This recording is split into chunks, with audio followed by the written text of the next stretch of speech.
తాకట్టులో ఉన్న బంగారాన్ని విడిపించి ఆ రోజు ఆన్లైన్ ధరకే కొంటుంది కొమ్మూరి గోల్డ్.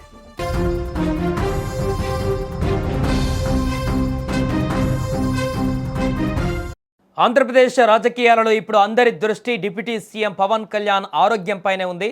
గత 2 రోజులుగా ఆయన అస్వస్థతకు గురయ్యారనేటువంటి వార్త జన సైనికులను, మెగా అభిమానులను ఆందోళనకు గురిచేసింది. అయితే ప్రధానమంత్రి నరేంద్ర మోదీ స్వయంగా పవన్ కళ్యాణ్కు ఫోన్ చేసి పరామర్శించడంతో ఈ వ్యవహారం ఇప్పుడు జాతీయ స్థాయిలో చర్చనీయాంశంగా మారింది. ప్రధాని మోదీ ఆదివారం ఉదయం పవన్కు ఫోన్ చేసి ఆయన యోగక్షేమాలను అడిగి తెలుసుకున్నారు. పవన్ త్వరగా కోలుకోవాలని, మళ్ళీ ప్రజాసేవలో చురుగ్గా పాల్గొనాలని ప్రధాని ఆకాంక్షించారు. ఈ విషయాన్ని స్వయంగా ప్రధాని తన ఎక్స్ వేదికగా పంచుకోవడం విశేషం. ఇక నిజానికి గత కొద్ది కాలంగా పవన్ కళ్యాణ్ తీవ్రమైన సైనసైటిస్ సమస్యలతో ఇబ్బంది పడుతున్నారు. నిరంతర పర్యటనలు, ప్రజా సమస్యల పరిష్కారంలో నిమగ్నమవ్వడం వల్ల ఆయన ఆరోగ్యంపైన ప్రభావం పడింది. శుక్రవారం ఉదయం అధికారులతో సమీక్ష నిర్వహిస్తున్న సమయంలో ఆయన ఒక్కసారిగా అస్వస్థతకు గురయ్యారు. వెంటనే అప్రమత్తమైన వ్యక్తిగత వైద్యులు ఆయనకు ప్రాథమిక పరీక్షలు నిర్వహించి ఆసుపత్రిలో చేరాలని సూచించారు. దీంతో ఆయన హైదరాబాద్లోని జూబ్లీహిల్స్ అపోలో ఆసుపత్రిలో చేరారు. అక్కడ నిపుణులైన వైద్య బృందం ఆయనకు ముక్కుకు సంబంధించినటువంటి శస్త్రచికిత్సను విజయవంతంగా పూర్తి చేసింది. ప్రస్తుతం ఆయన కోలుకుంటున్నారని, ఎటువంటి ఆందోళన అవసరం లేదని కూడా ఆసుపత్రి వర్గాలు వెల్లడించాయి.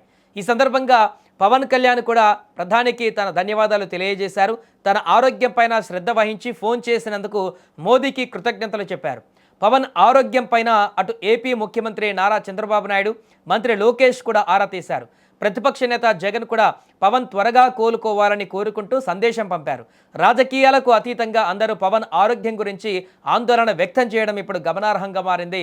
వైద్యుల సమాచారం ప్రకారం ఈ సర్జరీ తర్వాత పవన్కు కనీసం వారం నుండి 10 రోజుల పాటు పూర్తి విశ్రాంతి అవసరం.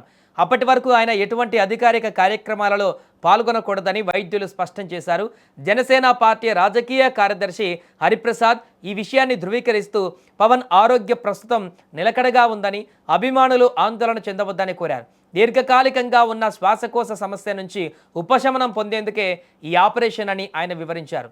పవన్ మళ్ళీ పూర్తి శక్తితో తిరిగి వస్తారని, ఆంధ్రప్రదేశ్ అభివృద్ధిలో తన వంతు పాత్ర పోషిస్తారని పార్టీ వర్గాలు ఆశాభావం వ్యక్తం చేస్తున్నాయి. మొత్తానికి ప్రధాని ఫోన్ కాల్తో పవన్ కళ్యాణ్కు ఉన్న ప్రాధాన్యత ఏంటనేది మరొకసారి స్పష్టమైంది.